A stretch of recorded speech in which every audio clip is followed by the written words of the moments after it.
Então, vamos abrir a palavra de Deus. Evangelho de João, capítulo 10, versículo 11. Nós vamos ler do versículo 11 até o versículo 18. Eu sou o bom pastor. O bom pastor dá a vida pelas ovelhas. O mercenário, que não é pastor, a quem não pertencem as ovelhas, vê vir o lobo, abandona as ovelhas e foge. Então o lobo as arrebata e dispersa. O mercenário foge porque é mercenário e não tem cuidado com as ovelhas. Eu sou o bom pastor, conheço as minhas ovelhas e elas me conhecem a mim. Assim como o Pai me conhece a mim, eu conheço o Pai e dou a minha vida pelas ovelhas. Ainda tenho outras ovelhas, não deste aprisco. A mim me convém conduzi-las. Elas ouvirão a minha voz, e então haverá um rebanho e um pastor. Por isso o Pai me ama, porque eu dou a minha vida para a reassumir. Ninguém a tira de mim, pelo contrário, eu espontaneamente a dou. Tenho autoridade para a entregar e também para reavê-la. Este mandato recebi de meu Pai. Pai Santo, nós não estamos diante de uma palavra que passa, mas da Tua palavra que é imutável. E Tu falas por meio dela. E Tu nos edificas pelo Teu Espírito Santo, para que Jesus Cristo receba toda a glória. É o que nós te pedimos, em nome do Senhor. Amém. Jesus, no Evangelho de João, ele se declara como eu sou. Eu sou é a expressão do nome Yahvé. Eu sou. E Jesus é eu sou a salvação. Ele é o eu sou eterno. No livro de João há pelo menos 7 vezes em que ele diz, eu sou o pão. Eu sou a luz. Eu sou a porta. Eu sou o bom pastor. Eu sou a ressurreição e a vida. Eu sou o caminho, a verdade e a vida. E eu sou a videira verdadeira. Do pão ao vinho.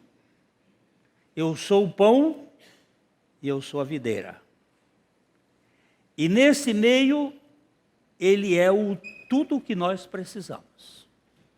Ele é a luz, ele é a porta para nós entrarmos. Mas esta é uma expressão muito preciosa. Eu sou o bom pastor. E o bom pastor dá a vida pelas ovelhas. Domingo passado, nós vimos aqui que essa expressão, a vida, é a vida psique. Vamos dar uma olhadinha de novo aí no versículo 11, por favor, versículo 11. Eu sou o bom pastor. O bom pastor dá a vida pelas ovelhas. Esta vida que ele dá é a vida da encarnação. É a vida da alma. É a vida psique. Nós vimos domingo passado, mas é sempre bom repetir, porque nós aprendemos pela repetição. Aqui, quando eu coloco a ponta em vida, aparece esta palavra grega, que é psique. Psique é a vida da alma, é a nossa alma. E a vida da alma, como nós vimos domingo passado, segundo o texto de Levíticos 17 e 11, a vida da alma está no sangue. O Senhor Jesus Cristo, Ele derramou a sua alma na morte. Ou seja, o sangue derramado por Ele, lá na cruz, é o derramamento da sua alma. Ele deu a vida da alma. Quando nós vamos, por exemplo, para Isaías 53, 12. Vamos dar uma olhadinha em Isaías 53, 12. Por isso eu lhe darei muitos como a sua parte, e com os poderosos repartirá ele o despojo, porquanto derramou a sua alma na morte. Foi contado com os transgressores, contudo, levou sobre si o pecado de muitos, e pelos transgressores intercedeu. Prestou atenção aqui? O profeta Isaías, no capítulo 53, ele está falando do sacrifício do Senhor Jesus. Este texto de Isaías, ele é muito claro para explicar a morte de Jesus. Nós vamos dar então, começar no versículo 1, para a gente fazer um retrospecto desse capítulo aqui rápido. Isaías 53, 1.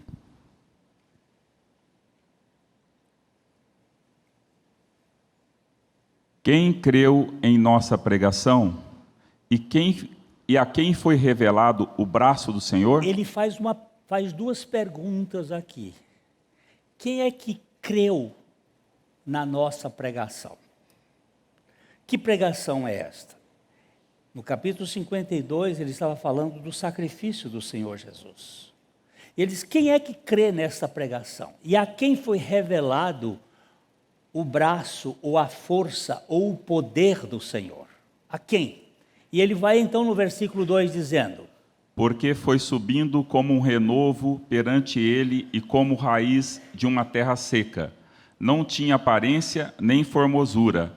Olhámo-lo, mas nenhuma beleza havia que nos agradasse. Isso está falando da crucificação, quando ele foi levantado. Ele foi levantado como uma raiz de terra seca. Eu sou do Nordeste. Eu sei como é a raiz de terra seca. Ela é toda torta. Ele está falando exatamente da figura das dores, que são piores do que dores de tétano. Jesus estava ali como um homem de dores, desfigurado. Não havia beleza nem formosura. Olhámo-lo e não vimos nada. Por quê? Porque ele estava derramando a sua alma na morte. Ele estava levando os pecados de muitos. Vamos olhar mais o verso 3. Era desprezado e o mais rejeitado entre os homens, homem de dores, e que sabe o que é padecer. E como um de quem os homens escondem o rosto, era desprezado, e dele não fizemos caso. Eu entendo por que o sol desapareceu na crucificação do Senhor Jesus, do meio-dia às 3 horas da tarde. Jesus foi para a cruz às 9 horas da manhã. De 9 até meio-dia, ele estava morrendo como o nosso substituto. Mas do meio-dia até às 3 horas, ele estava morrendo como o nosso representante. Ele estava morrendo a nossa morte. Ele estava morrendo a minha morte. Eu estava nele. Porque nós vamos ver que o Senhor fez cair sobre ele a iniquidade de nós todos. Deus fez cair sobre Jesus a minha iniquidade, a sua iniquidade, para que ele morresse com o nosso pecado. Aquela morte era nossa, e ele estava morrendo a nossa morte. Ele disse que ele era desprezado, o mais rejeitado entre os homens, homem de dores e que sabe o que é padecer, e como um de quem os homens escondem o rosto, porque ele se tornou o ser mais feio da face da terra. Os meus pecados o enfeiaram. Os meus pecados, todos, foram colocados sobre Jesus. Agora, cabe a você saber se os seus foram. Eu posso garantir que os meus foram. E por isso eu não preciso viver na base do retrovisor, cavucando o pecado, porque estes já foram tratados pelo Senhor. E aí no versículo 4... Certamente, ele tomou sobre si as nossas enfermidades e as nossas dores levou sobre si. E nós o reputávamos por aflito, ferido de Deus e oprimido. Mas ele foi traspassado pelas nossas transgressões e moído pelas nossas iniquidades. O castigo que nos traz a paz estava sobre ele, e pelas suas pisaduras fomos sarados. E aqui está muito claro que ele foi traspassado pelas nossas transgressões e iniquidades. Estão aqui no plural, transgressões e iniquidades. Você vê aqui, transgressões e iniquidades. Agora veja o versículo 6. Todos nós andávamos desgarrados como ovelhas, cada um se desviava pelo caminho, mas o Senhor fez cair sobre ele a iniquidade de nós todos. Agora ele põe a iniquidade no singular. Porque o limoeiro produz limões, e a iniquidade produz iniquidades e transgressões. Mas o Senhor fez cair sobre ele a iniquidade de nós todos. Não há simplesmente as iniquidades, mas a iniquidade. A minha natureza iníqua foi colocada sobre o Senhor. E aí é onde eu entendo que ao meio-dia o sol escureceu, porque além dele levar os meus pecados, ele me levou naquela cruz. E a minha fealdade, a minha nojenta característica de pecador, o fez feio. Agora você imagina de toda a humanidade, de todas as pessoas, de todos os bandidos e de todos os fingidos. Versículo 7. Ele foi oprimido e humilhado, mas não abriu a boca. Como cordeiro foi levado ao matadouro, e como ovelha muda perante aos seus tosqueadores, ele não abriu a boca. Aqui mostra que ele era o nosso vigário, o nosso representante, aquele que assumia a nossa causa. Versículo 8.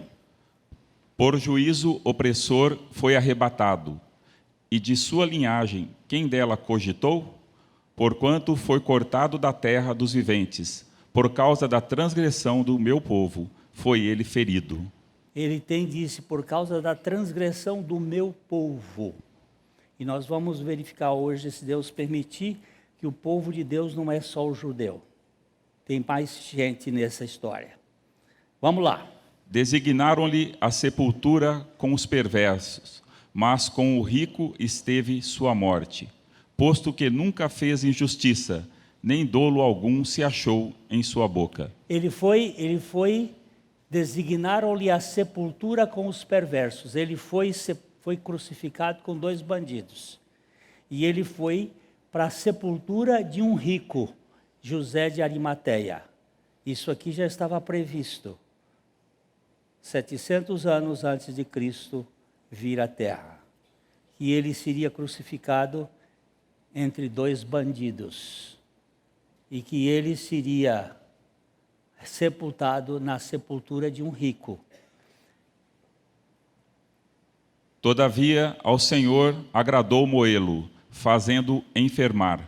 Quando der ele a sua alma como oferta pelo pecado, verá a sua posteridade e prolongará os seus dias, e a vontade do Senhor prosperará nas suas mãos. Veja bem primeiro aqui. Foi do agrado do Senhor, aí nesse caso é o agrado do Pai, moê-lo, fazendo-o enfermar. Quando der ele a sua alma. Prestou atenção? Quando der ele a sua alma, como oferta pelo pecado. Não pecados, pecado, a iniquidade. O pecado gera os pecados, a iniquidade gera as iniquidades.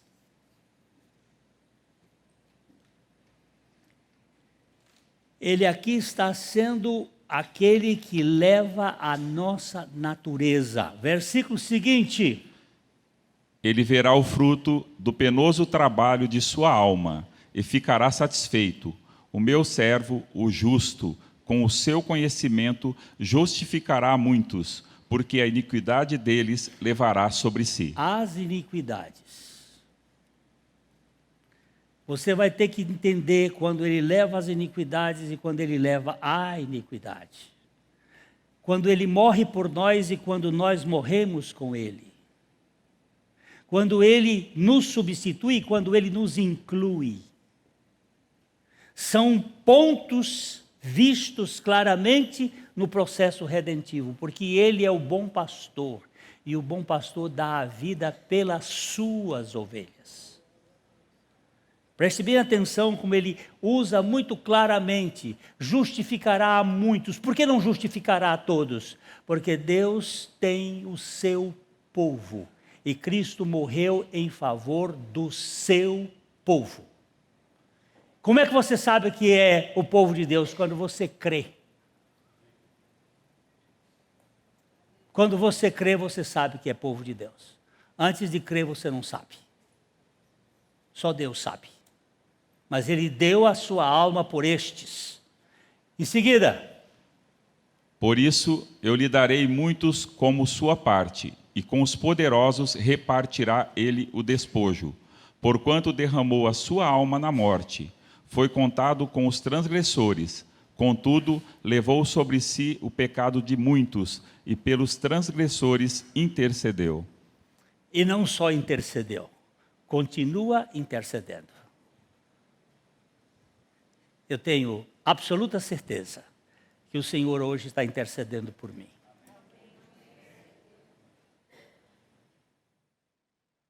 Ele é o intercessor.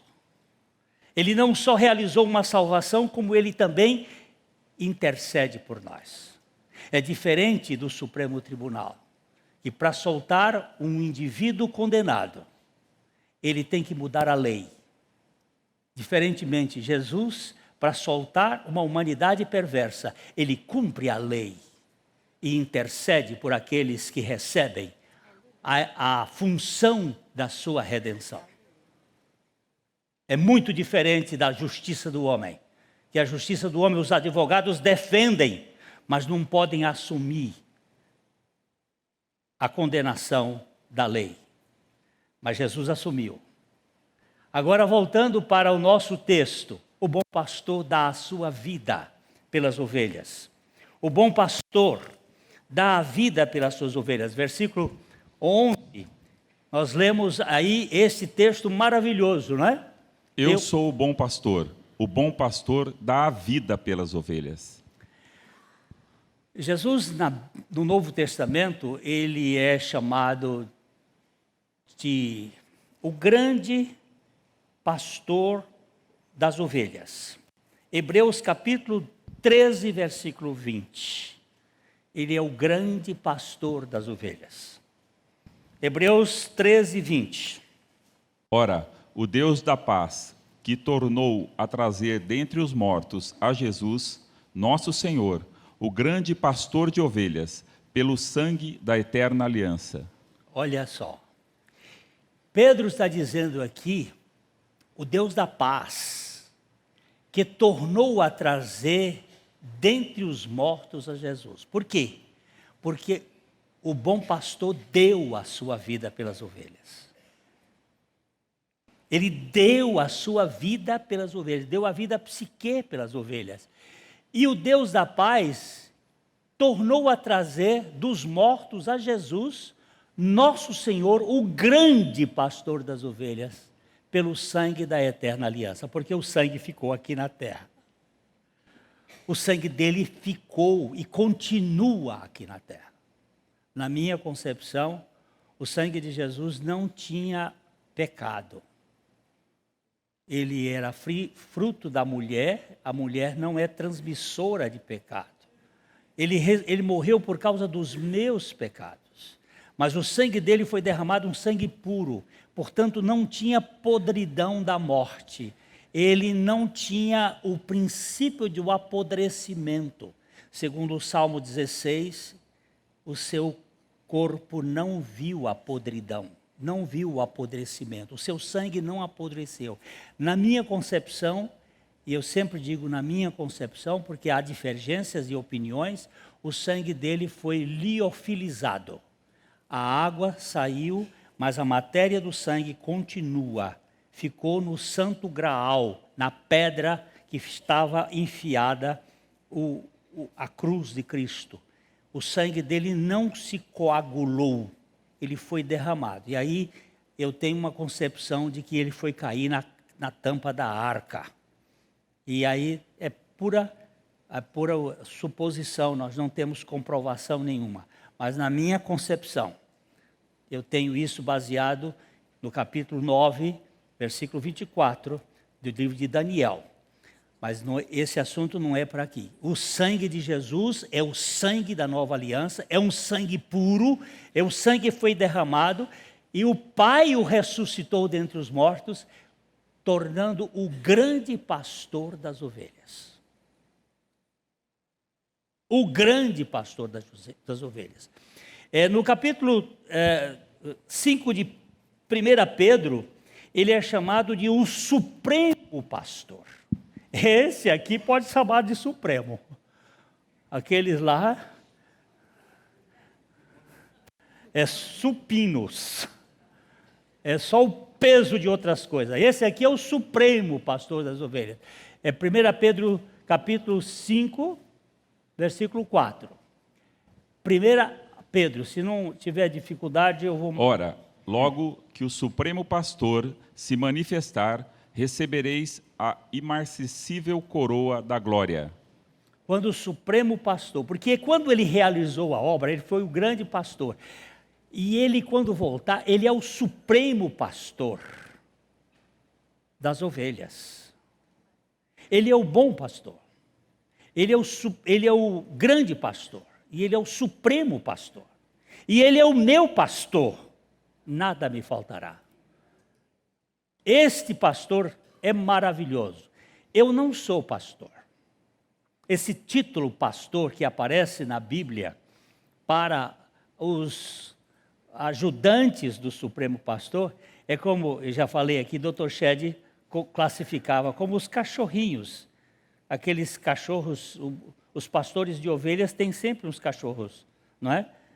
São pastores belgas, tem o pastor alemão, e tem outros tipos de cachorro que são cachorros pastores. Para que eles servem? Para ajudar o pastor das ovelhas a conduzir as ovelhas para perto do pastor. Para conduzir as ovelhas para junto do pastor. Nossa função como auxiliares do pastor, do supremo pastor, do grande pastor, é fazer com que as ovelhas venham para o Senhor. A atitude de Absalão, filho de Davi, quando ele queria roubar o povo, ele queria furtar o coração do povo para ele. O pastor do rebanho era Davi. Davi era o rei. Os reis eram chamados de pastores. E ele querendo roubar. Isso acontece conosco, quando nós queremos chamar a atenção para nós e não para Cristo. O pastor da igreja é Cristo, não é o Papa, não é o bispo, não é o reverendo, não é o pastor da igreja é Cristo. Essa igreja, se fosse pentecostal, ia dizer aleluia, mas é uma igreja muito dormente. Meu povo, o pastor da igreja é Cristo. Agora nós ficamos dando valor a pastores humanos. Nós temos um ministério que não é nosso, o ministério é de Cristo. E quando nós estamos exercendo o ministério de Cristo, nós somos simplesmente condutores das ovelhas para Cristo, porque Ele é que vai realizar o tudo.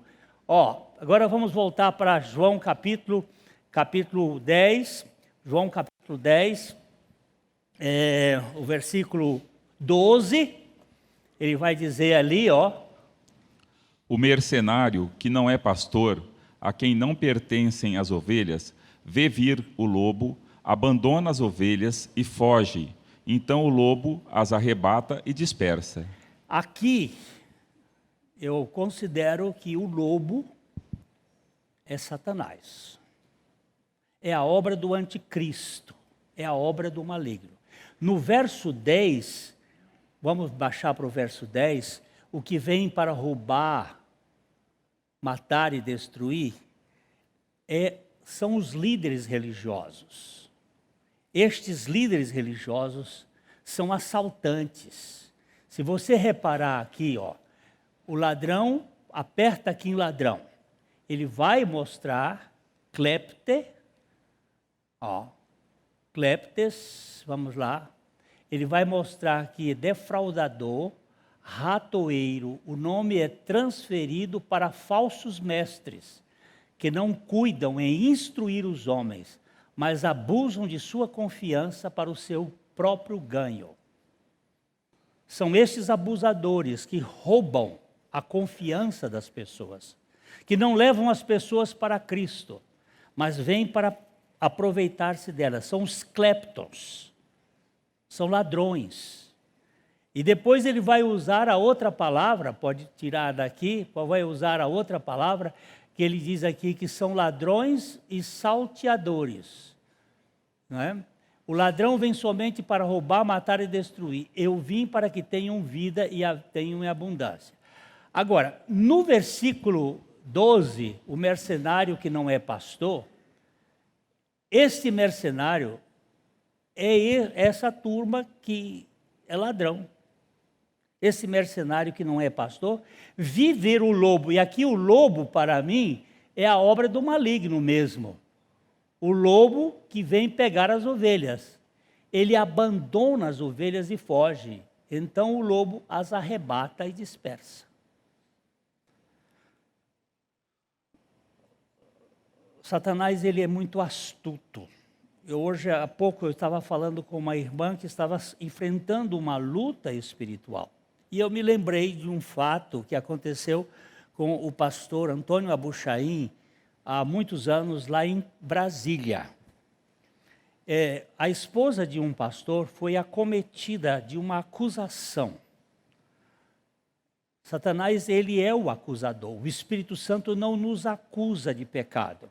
O Espírito Santo nos convence de pecado. Satanás, ele nos acusa de pecado. E essa irmã cometeu um pecado e passou a ser acusada de que aquele pecado não tinha perdão. Ela era esposa de um pastor e ela foi sofrendo e desanimando, e ela ouvia aquela voz: este pecado não tem mais perdão. E ela foi se definhando a ponto de se tornar paralítica. A mente foi tomada por aquela coisa e ela se paralisou e ficou paralítica.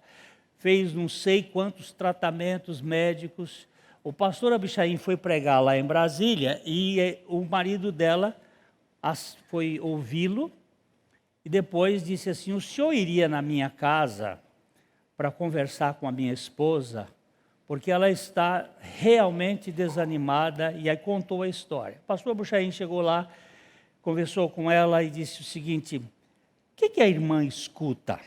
Ela disse: eu ouço uma voz que diz que esse pecado não tem mais perdão. Ele pediu um papel sulfite, uma caneta, botou uma tábua em cima da cadeira de rodas e disse: escreva aí o que a senhora escuta. E ela escreveu: este pecado não tem mais perdão. Ponha aspas. Ela pôs aspas. Quem é que a senhora acha que está dizendo isto? Ela disse: eu acho que é o diabo. Então ponha diabo aqui. É uma palavra do diabo. Agora vamos ver aqui. A senhora vai escrever embaixo a palavra de Deus, que diz lá no Salmo 103, versículo 3, é Ele que perdoa todos os vossos pecados e sara todas as vossas enfermidades. Escreva aqui embaixo. É Ele quem perdoa todos os vossos pecados e sara todas as vossas enfermidades. Ela escreveu, ponha aspas. Quem diz isso? Deus. Muito bem. Aqui nós temos duas palavras. Uma palavra que diz que esse pecado não tem mais perdão. E a outra palavra diz que Ele perdoa todos. Com qual das duas palavras a senhora está crendo? Ela perguntou: qual das duas a senhora está crendo? Ela disse: na de cima. Ele disse: muito bem, a senhora está crendo na palavra do diabo. Esse é o seu problema. Em vez da senhora crer na palavra de Deus, a senhora está crendo na palavra do diabo. A senhora está imobilizada pela palavra do diabo. O diabo está lhe roubando a sua energia com uma mentira, porque ele é o pai da mentira, ele é o mentiroso e pai da mentira. Agora, com qual das duas a senhora quer crer daqui para frente? Ela disse: a da de Deus. Eu quero crer na palavra de Deus. Então risque a do diabo, passa um X. E ela fez um X. Olhe para a palavra de Deus. É Ele quem perdoa todos os teus pecados e sara todas as tuas enfermidades. Ela olhou para o texto e disse assim: eu estou curada. Ele disse: certamente, a palavra de Deus. E ela, que estava há mais de ano paralítica, levantou-se, sentou, levantou e disse assim: eu estou curado. E começou a chorar e disse: pastor, eu posso fazer um café para o senhor? E o pastor Abishaim não tomava café. E ele disse assim: hoje entrou fé nesta casa, então café vou tomar. E ele tomou café com aquela mulher. Meus irmãos, a palavra de Deus é eterna. O mundo passa, o diabo é mentiroso, mas Deus não mente. Meu povo, que coisa quando eu vejo uma pessoa ficar atrelado às mentiras de Satanás. Pois é, o mercenário foge porque é mercenário.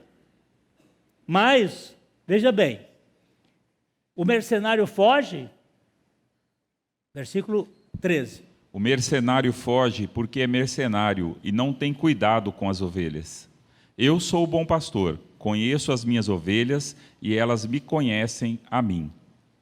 Assim como meu Pai me conhece a mim, eu conheço o Pai e dou a minha vida pelas ovelhas. Ele de novo bate nas coisas. O mercenário foge porque é mercenário. Ele só está preocupado na lã, na carne, no leite e na carne das ovelhas. Ele quer tirar vantagem, mas ele disse: não, eu sou o bom pastor, e o bom pastor dá a sua vida pelas ovelhas. Eu dou a minha vida para as ovelhas. Eu morro a vida das ovelhas, eu carrego as minhas ovelhas comigo. E ninguém vai tirar das minhas mãos. Ninguém vai tirar das minhas mãos. Assim como o Pai me conhece, e ele diz aqui: ó, eu sou bom pastor, conheço as minhas ovelhas e elas me conhecem a mim. Primeiro ele me conhece e depois eu conheço a ele. Primeiro eu conheci meus filhos, depois os meus filhos me conheceram. Primeiro eu dei afeto para os meus filhos, para depois os meus filhos darem afeto para mim. Primeiro eu dei afeto aos meus netos, aí os meus netos dão afeto a mim. Porque eles não têm ainda a capacidade de ter, eles eram bebês. E à medida que eu vou dando, eles vão correspondendo. O meu netinho diz assim: vovô, você mora no meu coração. Mas como é que ele aprendeu isso? Porque eu dizia para ele: Felipe, você mora no meu coração. Você mora no meu coração. E agora eu moro no coração dele.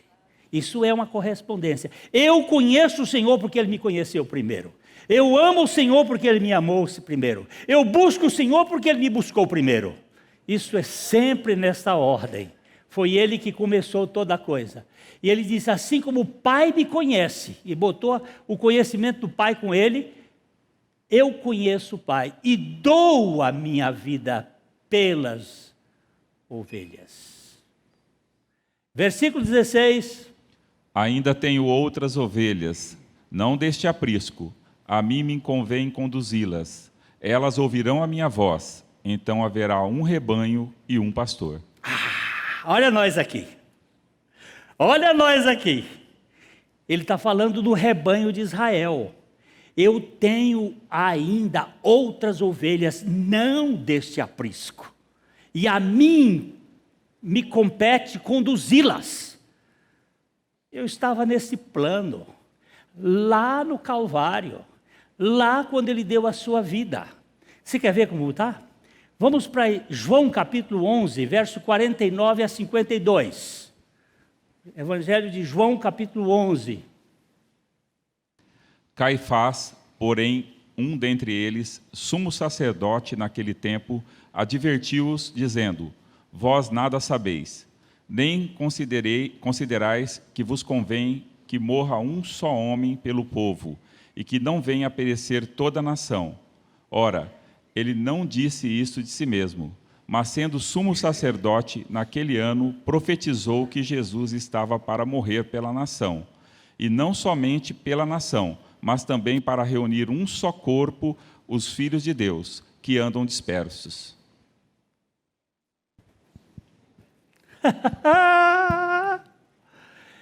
O sumo sacerdote, Caifás, um crápula, porque Deus, Ele profetiza até com jumenta.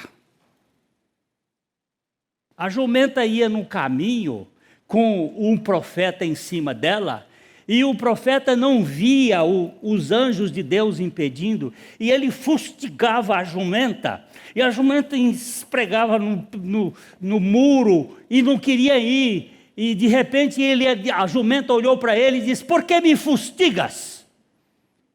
Tu não está vendo o anjo do Senhor lá na frente? Jumenta falando, e fala.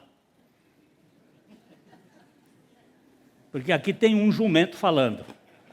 Porque Deus usa qualquer um. Deus usa. E agora o Caifás, 49 lá, o Caifás, que era genro do Anás, que era sumo sacerdote na época que Jesus estava para morrer. Ele profetiza, advertiu dizendo: vós nada sabeis, porque eles estavam dizendo assim, como é que vamos fazer? Esse homem, os romanos vêm e vão tomar a nossa nação. Ele diz: não, convém que morra um só homem.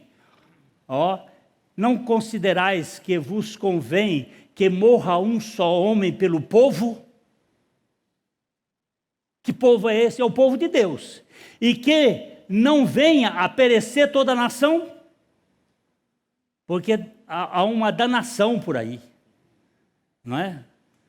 É o povo da nação, que não são do Senhor, são da nação. Ainda não perceberam.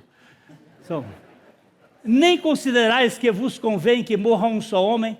Ora, ele não disse isso de si mesmo, mas sendo sumo sacerdote naquele ano, profetizou que Jesus estava para morrer pela nação, e não somente pela nação, mas também para reunir em um só corpo os filhos de Deus que andam dispersos. Quando eu prego o Evangelho, Tem uma multidão, ali tem um filho de Deus incrédulo que crê na palavra, e aí ele é salvo. E o filho do diabo vai embora. Mas o filho de Deus crê. E ele crê na suficiência do Senhor Jesus. Agora vamos voltar lá para João capítulo 10, eu já estou terminando. Ó, ele diz aqui, sobe um pouquinho mais.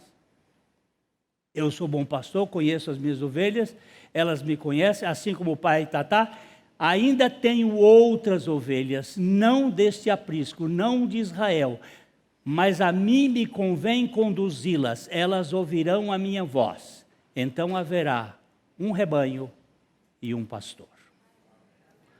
A igreja é o rebanho do Senhor, que compõe de judeus salvos e de gentios salvos.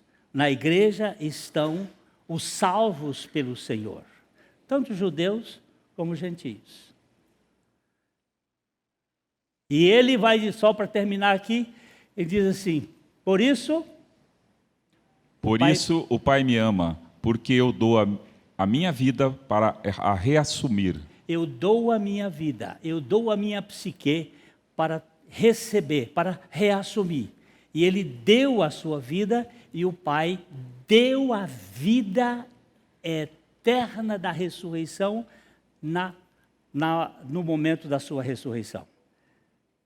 Nós não somos salvos pela vida da alma de Jesus, nós somos justificados. A justificação é pelo derramado do seu sangue. Nós somos salvos pela vida eterna de Jesus. Esta vida que veio da ressurreição nos deu uma salvação eterna. Só para terminar aqui, ele diz, ninguém a tira de mim, pelo contrário, eu espontaneamente a dou. Tenho autoridade para a entregar e também para reavê-la. Este mandato recebi de meu Pai.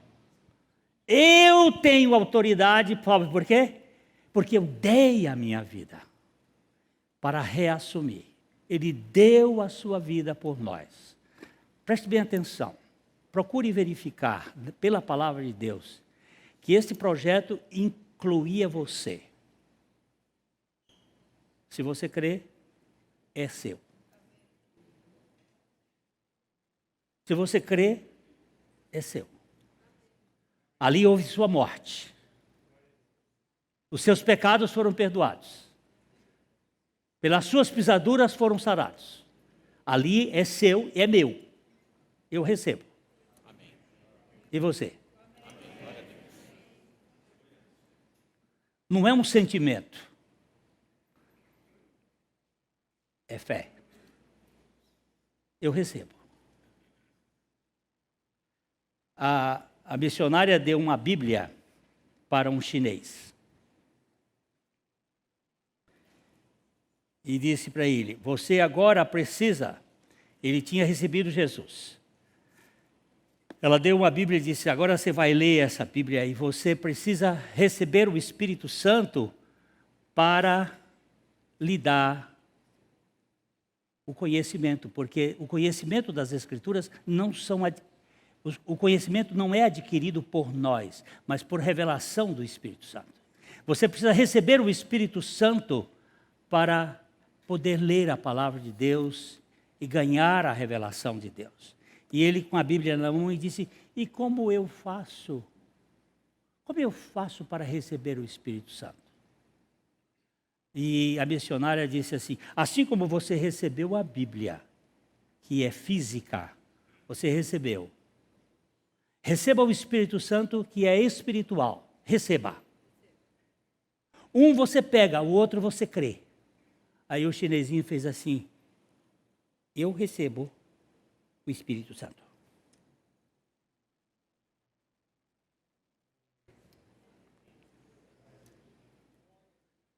Xiu Shang se tornou um grande pregador do Evangelho.